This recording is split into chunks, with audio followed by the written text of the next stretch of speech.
The next poem we're going to consider this morning is Ozymandias by Shelley, or Ozymandias. I'm not quite sure how to pronounce that one.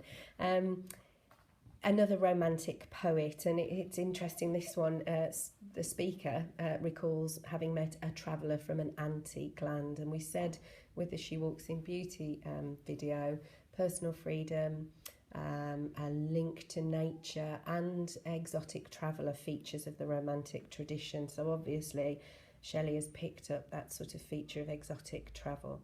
A summary of the poem, the speaker of the poem is told a story by the traveller about the ruins of a statue in the desert of his native country. Two vast trunkless legs, enormous legs with no trunk, no body, and next to them lay this damaged visage, this damaged face of this statue.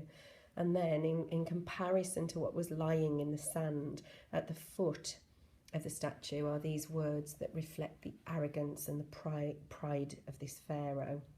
And the words, in the passage of time as history continues, the words seem hollow because the statue is destroyed and none of the pharaoh's works have lasted.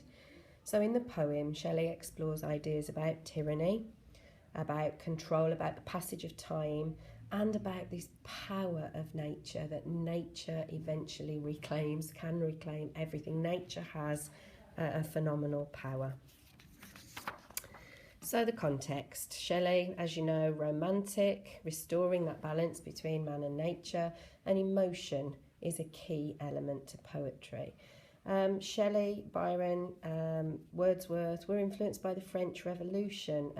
They detested the absolute power of monarchies, and the French overthrew their monarchy.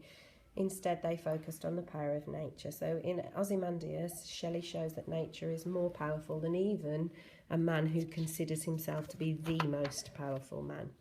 So the structure of Ozymandias. It's a sonnet, although it doesn't have the same simple rhyme scheme or punctuation that most sonnets have. Some lines are split by full stops, and the rhyme scheme's irregular at times, but it is written in iambic pentameter. But the punctuation in the poem results in the poem sounding very natural, the way the story would be recounted from the traveller.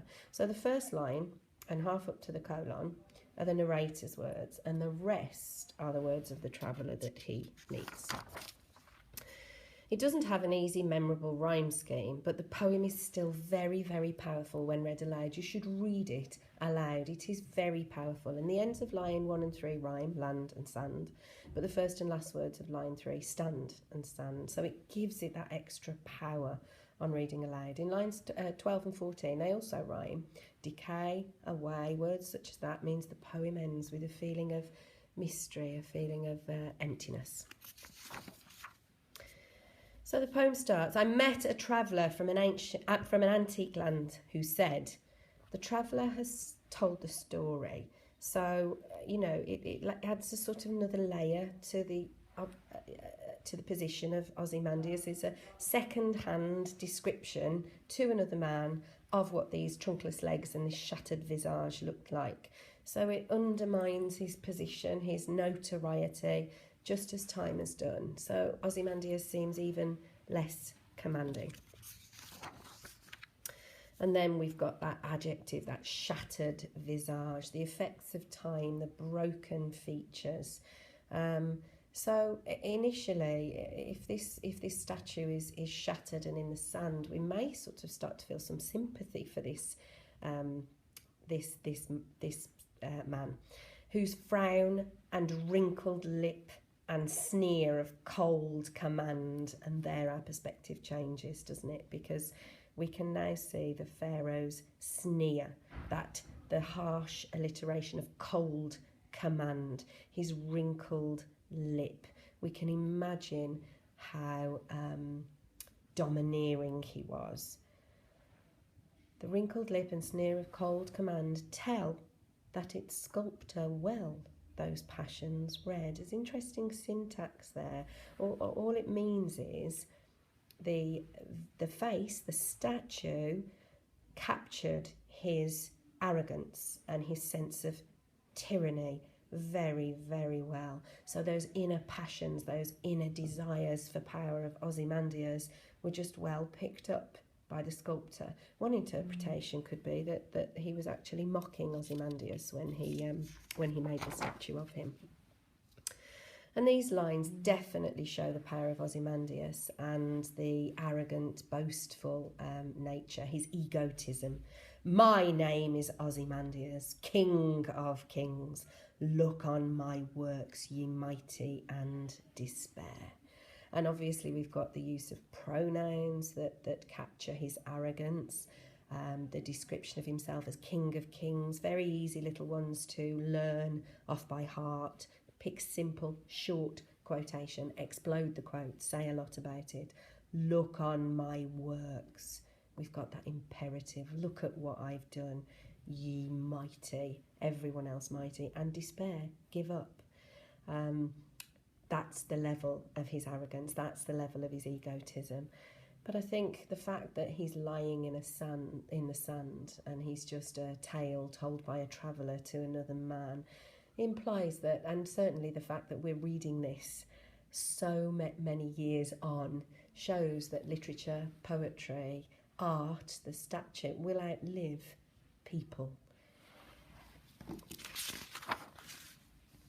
Nothing beside remains. That's a lovely quote that you can learn if you need to remember quotes for Ozymandias. It's cleverly juxtaposed with a previous line because the previous lines emphasise the pharaoh's arrogance, and then the punctuation in the line there isolates those three words. Nothing beside remains.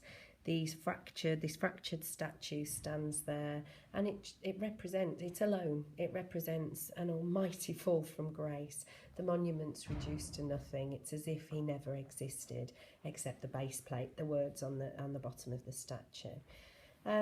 Shelley may remember to use those words that suggest doubt. May, might, possibly, could have told the tale of the fall of this once great king to make a statement about politics. He wasn't a supporter of the royal family. You know, no matter how great a king can be, kings are not immortal. Round the decay of that colossal wreck, boundless and bare, the lone and level sands stretch far away.